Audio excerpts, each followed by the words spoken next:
Hai, Assalamualaikum. Kalau kalian punya dada ayam, yuk kita masak menu yang satu ini. Simple dan praktis. Oke, langsung aja ya kita buatnya. Nah, di sini aku mempunyai 300 gram dada ayam. Udah aku cuci bersih, lalu nantinya ini kita akan potong-potong. Nah, untuk potong-potongnya ini kalian bisa sesuaikan selera, tapi sebaiknya wajib tipis-tipis ya, biar matangnya sampai ke dalam. Untuk ukurannya di sini aku potong agak besar tapi agak tipis. Nah, kira-kira seperti ini kalian lakukan sampai semua dada ayam habis terpotong. Oh iya, yang baru menemukan channel ini jangan lupa subscribe channel ini ya, bunyikan loncengnya agar kalian tidak ketinggalan resep-resep terbaru dari channel ini. Dan bagi teman-teman yang sudah subscribe, aku ucapkan terima kasih. Kemudian dada ayam yang sudah kita potong-potong, kita simpan dulu di wadah. Baru kita akan kasih bumbu marinasinya. Di sini aku marinasi dada ayamnya dengan menggunakan 2 sendok makan kecap asin, 2 sendok makan saus tiram, dan 1 sendok teh bubuk bawang putih. Kalau nggak ada kalian bisa pakai bawang putih 4 siung lalu kalian tumbuk halus, dan 1 sendok makan bawang cabai level 10. Kemudian ini kita aduk hingga semuanya tercampur rata. Aku tambahkan juga kira-kira 1 sendok makan kecap manis. Aduk rata. Nah, ini kita diamkan dulu kira-kira 30 menitan ya. Kalian bisa simpan di chiller atau di suhu ruang dengan bahan tertutup. Oh iya, terakhir di sini aku tambahkan kira-kira 1 sendok makan hingga 2 sendok makan tepung maizena. Aduk rata ayamnya. Nah, ini nanti tepung maizenanya akan membuat dada ayamnya empuk. Ini kita sisihkan. Selanjutnya kita akan potong-potong 2 buah wortel. Nah, di sini aku potongnya agak memanjang seperti bentuk kentang goreng ya, tapi disesuaikan lagi dengan selera masing-masing potongnya mau gimana.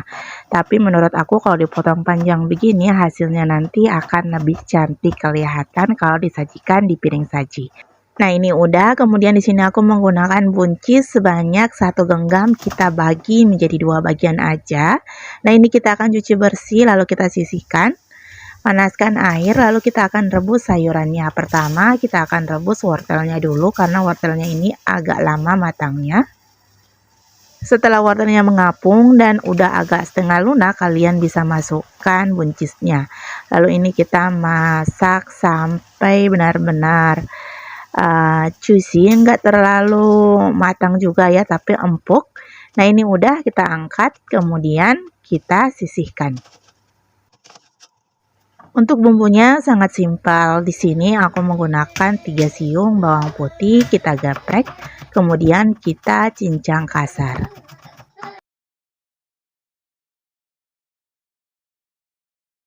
Setengah buah bawang bombay ukuran sedang kita potong menjadi 4 bagian. Kalian bisa pisah-pisahkan helai per helai ya bawang bombaynya. Tidak lupa di sini aku menggunakan 1 buah cabai merah besar yang bagian bijinya kita buang. Selanjutnya kita panaskan teflon yang kita beri sedikit minyak kira-kira 2-3 sendok makan. Lalu ini ayamnya yang sudah kita marinasi kita akan masak atau kita akan semi panggang seperti ini ya, sampai dagingnya ini berubah warna. Sesekali kalian bisa bolak-balik, jadi pada saat kita makan ayamnya ini ada tekstur dibakarnya ya atau dipanggangnya. Setelah ayamnya udah mulai empuk, kalian bisa cemplungin bawang putih dan bawang bombaynya, lalu kalian oseng-oseng sebentar sampai layu. Nah, setelah bawang bombay dan bawang putihnya udah wangi, kalian bisa masukkan cabai merah besar. Tambahkan 2-3 sendok makan saus tomat. Aduk rata. Nah, kalau ingin ada rasa pedasnya kalian bisa tambahkan saus sambal kira-kira 2 sendok makan. Ini kita aduk rata lagi ya. Kita masak lagi sampai semua bumbunya ini menyatu dan meresap ke dalam ayam. Nah, setelah itu kalian bisa cemplungin sayuran yang udah kita rebus di awal tadi. Aduk rata, kita masak sebentar.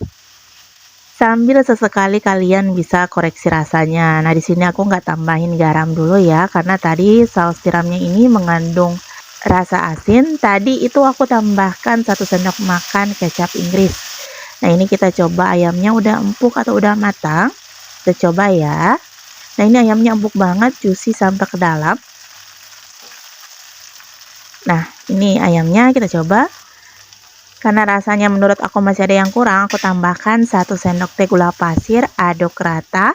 Kita masak sebentar sampai semuanya benar-benar matang. Setelah matang, ini boleh kita angkat, kemudian kalian sajikan di piring saji.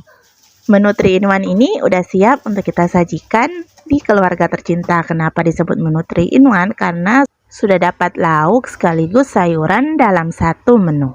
Nah, gimana cara buatnya? Simpel kan, dan ini wajib untuk kalian coba, rasanya enak dan pasti kalian akan buat lagi untuk keluarga tercinta.